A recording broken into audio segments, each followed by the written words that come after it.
नमस्कार, माझ्या व माझ्या परिवाराकडून तुम्हा सर्वांना नवरात्रीच्या खूप खूप शुभेच्छा। आज आपण पाहणार आहोत फराळाची रेसिपी, त्यातला पार्ट 2 आहे बघा।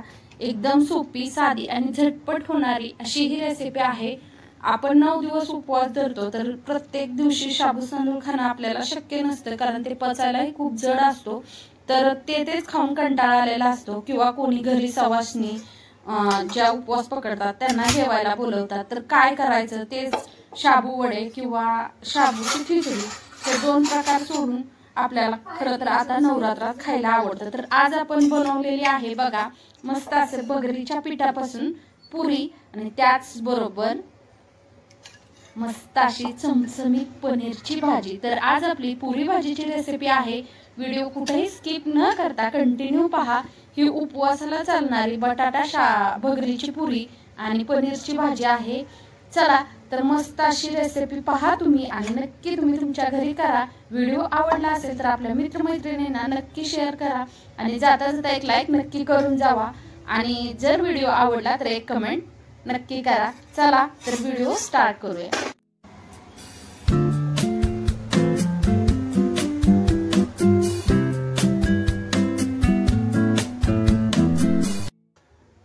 चला तर आज आपण बनवतोय उपवासासाठी पनीरची भाजी। बघा, पनीरची भाजी आणि पुरी भाजी बनवणार आहोत आपण। पनीरची भाजी आणि त्याचसोबत आपण पुऱ्या बनवणार आहोत।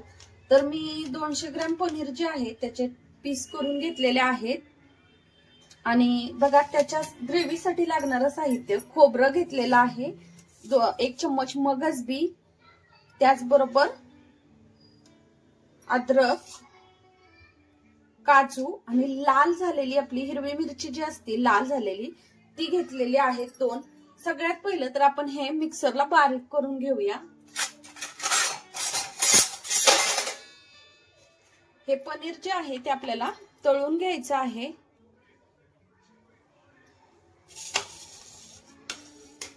पहिलं मी खोबरं बारीक करून घेते।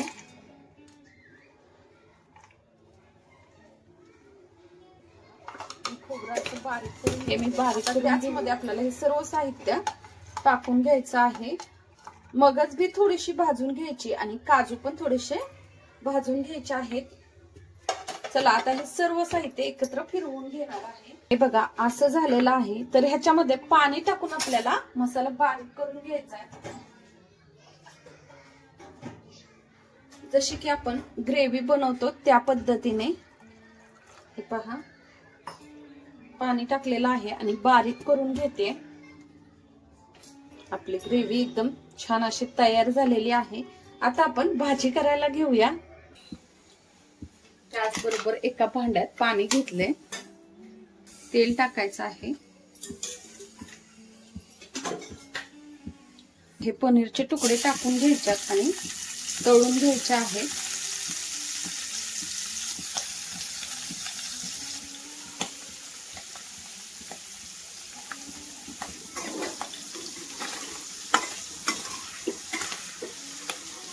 हे बघा, हे पनीर काढलं की लगेच पाण्यामध्ये टाकून घ्यायचंय, जेणेकरून पनीर आपलं मऊ राहील त्यासाठी। आणि हे तेल जे आहे ते असंच ठेवून द्यायचंय।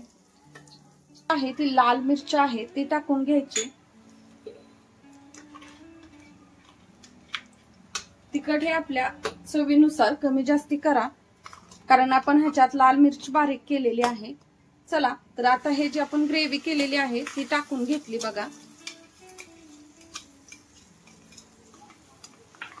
आणि ही ग्रेव्ही जी आहे ती छान अशी शिजू द्यायची। आता ह्याच्यात काजू आणि मगज बी असल्यामुळे हे पटकन खाली लागलं जातं, तर कंटिन्यू आपल्याला ह्याला हलवत राहायचंय।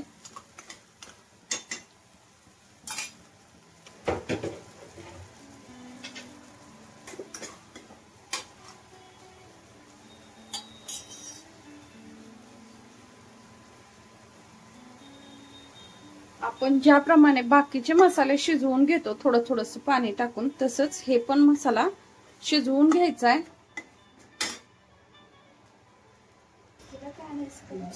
हे पहा, 2 चम्मच मी दही घेतलेला आहे, त्याचबरोबर 1 चम्मच लाल मिरच पावडर दह्यामध्ये टाकून घ्यायची। आणि हे पूर्ण असं हलवून घ्यायचंय एकत्र करून.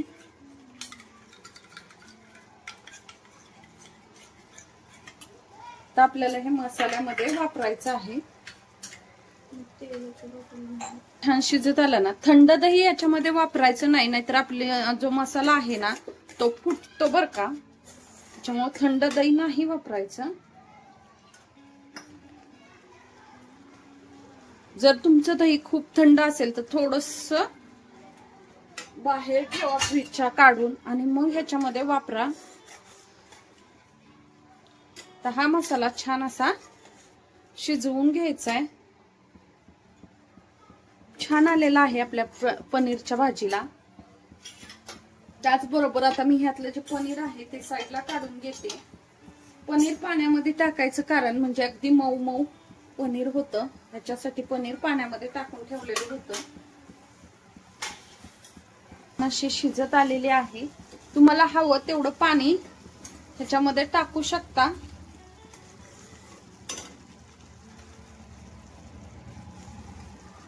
आता लास्ट स्टेपला ना आपल्याला ह्याच्यामध्ये मीठ टाकायचं आहे चवीनुसार. हे बघा मी चवीनुसार मीठ टाकतेय. तुम्हाला जर ग्रेव्ही थोडीशी पातळ हवी असेल तर तुम्ही ह्याच्यात थोडस पाणी ओतू शकता.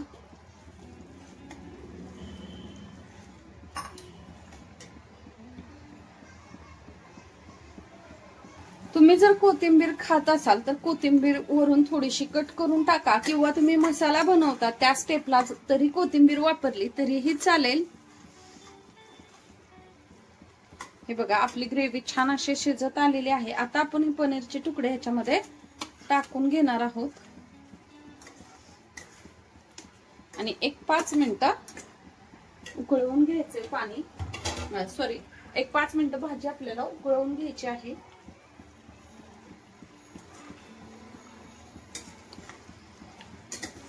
मस्त अशी आपली उपवासाची पनीरची भाजी तर आता तयार होत आली. पुऱ्या कशा बनवायच्या तेही या व्हिडिओमध्ये मी तुम्हाला दाखवते. व्हिडिओ कुठेही स्किप न करता कंटिन्यू पहा. खिचडी वगैरे खाऊन कंटाळा आलेला असतो 9 दिवस उपवास पकडल्यानंतर, तर बघा त्यासाठी छान अशी ही रेसिपी आहे. ह्याला कंटिन्यू हलवत राहायचे. आपण काजू आणि मगज बी टाकली आणि जास्ती ग्रेव्ही केलेली नाही तर ती खाली लागते त्यासाठी. आणि सगळ्यात महत्वाचं म्हणजे ह्याला नॉनस्टिकची कढई घ्या, अजिबात खाली चिकटणार नाही. चला तर मी आता गॅसची फ्लेम बंद करून देते. मस्त अशी आपली आजची उपवासाची पनीरची भाजी बनून तयार झालेली आहे. बनवते उपवासाच्या पुऱ्या. बघा त्याच्यासाठी मी एक बाउल घेतलेला आहे.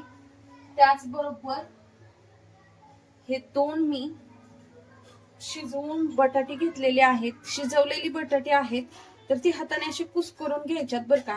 हाताने घ्या किंवा तुम्ही चम्मचनी खिसडीने खिसून घेऊ शकता. पण आता कणिक मळायची म्हटल्यावर हातानेच मळणार आपण. तर बघा मी हे बटाटे जे आहेत ते छान असे बारीक करून घेते ह्याच्यामध्ये. आणि हे पाणी आहे ह्याच्यात थोडस मी तेल टाकलेलं आहे आणि गरम करून घेतलेलं आहे. हे बघा आपण बटाटे बारीक करून घेतलेत.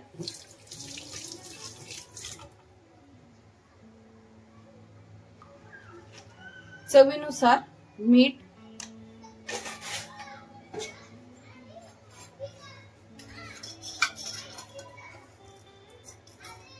अगदी चिमूटभर साखर टाकायची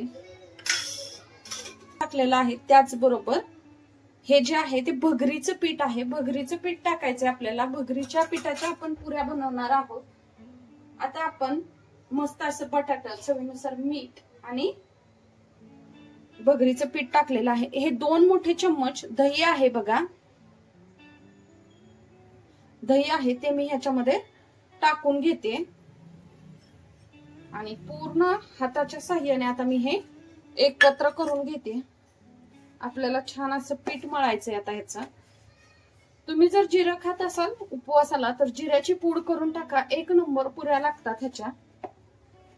बघा आपल्या बटाट्यालाही पाणी अगोदरच असतं थोडस आणि त्यात दही टाकलंय तर छान असं एवढ्यातच पीठ चांगलं भिजलं जातंय. आणि तुम्हाला जर हवं असेल तर ह्याच्यात 1 चम्मच शाबूत तांदळाचं पीठ टाका, त्यानेही पुऱ्या खूप छान होतात.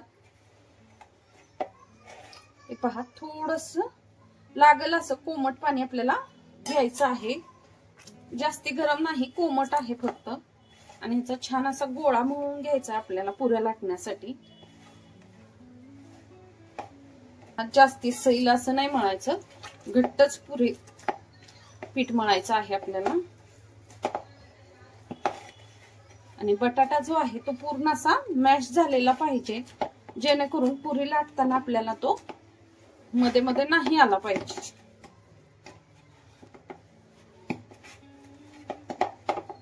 हे पहा, मस्त असा आपला पिठाचा गोळा तयार झालेला आहे, तुम्ही बघू शकता.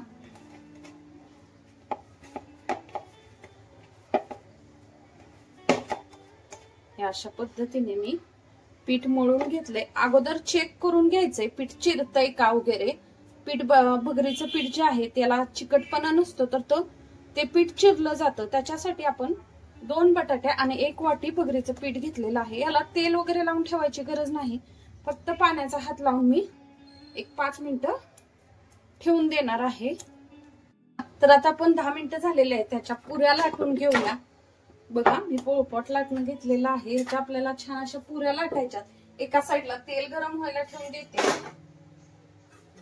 चला तर आपण आता पुऱ्या लाटून घेऊया. बघा, मी असे छोटे छोटेसे गोळे करून घेतलेले आहेत.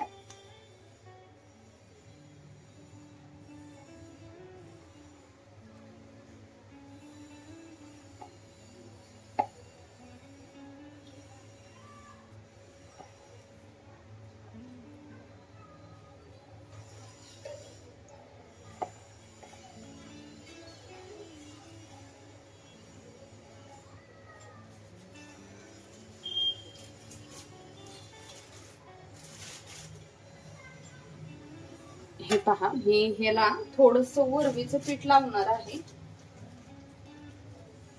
म्हणजेच आपलं खाली चिकटलं जाणार नाही त्यासाठी.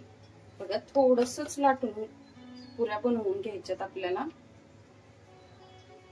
अशा पद्धतीने. हे पहा, अशा पद्धतीने मी सर्व पुऱ्या लाटून घेते.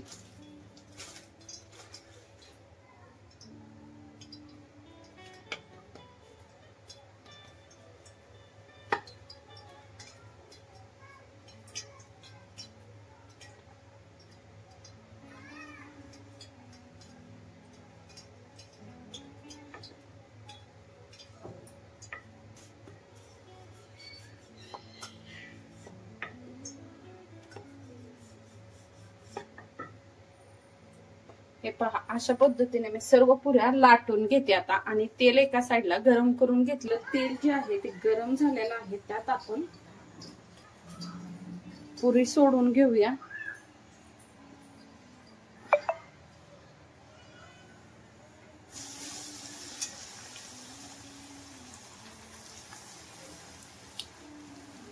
बघा, मस्त अशी आपली पुरी फुगते बर का.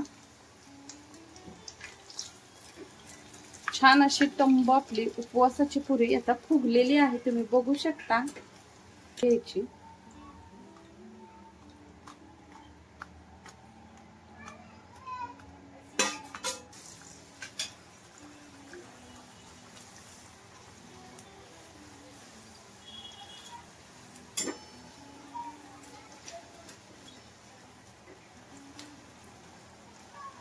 बघा, मस्त अशा आपल्या उपवासाच्या पुऱ्या टंब फुगत आहेत. चला तर मी सर्व पुऱ्या ज्या आहेत त्या अशाच तळून घेते.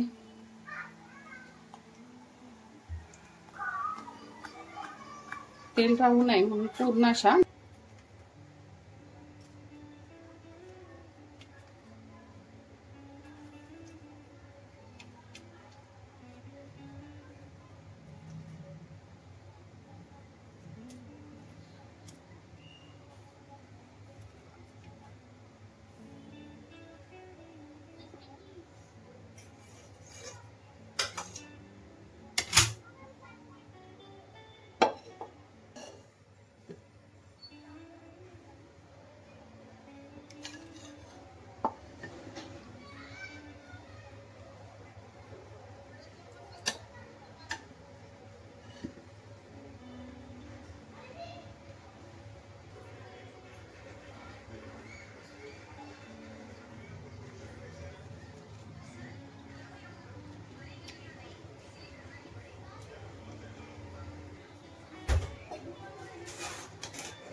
हे पहा सुंदर अशी आपली उपवासाची थाळी खाण्यासाठी एकदम तयार आहे। जर तुम्हाला खिचडी खाऊन कंटाळा आला असेल प्रत्येक उपवासाला तेच तर अशा प्रकारची तुम्ही पुरी भाजीची थाळी बनवून खाऊ शकता। आणि जर आपल्या घरी आपण सवासनी जेवाय बोलवत असेल तर त्यासाठी तर एकदम बेस्ट पर्याय आहे की आपण पुरी भाजी बनवून खायला देणं। चला तर तुम्हाला आजचा व्हिडिओ माझा कसा वाटला ना कमेंट करून नक्की सांगा। जर व्हिडिओ आवडला असेल तर एक लाईक नक्की करा आणि आपल्या मित्रमैत्रिणींना हा व्हिडिओ नक्की शेअर करा, म्हणजे सर्वच जण हा व्हिडिओ पाहून घरी आपल्या पुरी भाजी बनवून खातील उपवासाला। चला तर भेटूया पुढच्या व्हिडिओमध्ये, बाय बाय।